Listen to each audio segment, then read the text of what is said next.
Alors aujourd'hui, on vient de voir que les résultats, les votes qui se sont portés sur Pierre d'Arreville, 8600 voix pour Pierre d'Arreville, comparé à ce qui nous était annoncé avec cette vague qui submergerait tout et nous avec à la suite des européennes, c'est une progression considérable, puisqu'on avait environ 5000 voix si on rajoute les voix de Manon Aubry, de Glucksmann et de Léon Defontaine, c'est-à-dire la base, les fondamentaux de ce rassemblement sur le nouveau Front populaire.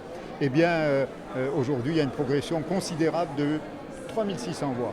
J'en suis très heureux, très satisfait. Il faut que nous continuions cette semaine à encore rassembler, à encore aller chercher les abstentionnistes et à demander que les électeurs qui se sont portés sur la candidature de Madame Lokman du parti présidentiel, eh bien, qui ne pourra pas se représenter au deuxième tour puisque elle n'est pas qualifiée, puissent venir se rassembler sur Pierre d'Arreville. Parce que nous pensons, comme vient de le dire, le déclarer Monsieur le Président de la République, qu'il nous faut un véritable rassemblement populaire des démocrates et des républicains.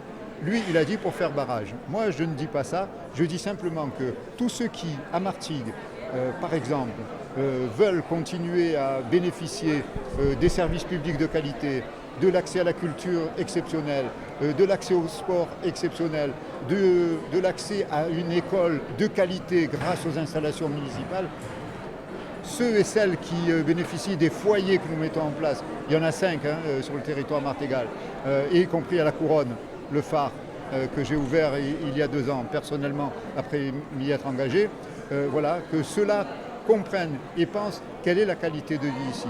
Et Pierre d'Arreville, il est directement lié à la qualité de vie que nous menons ici.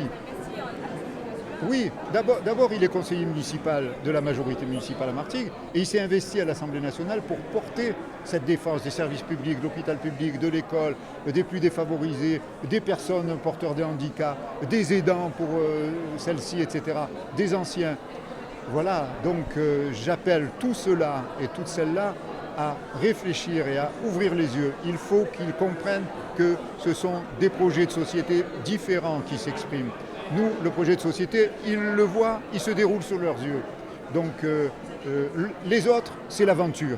C'est l'aventure totale et un risque énorme. Donc je les invite vraiment dimanche prochain à se rassembler sur Pierre d'Arreville.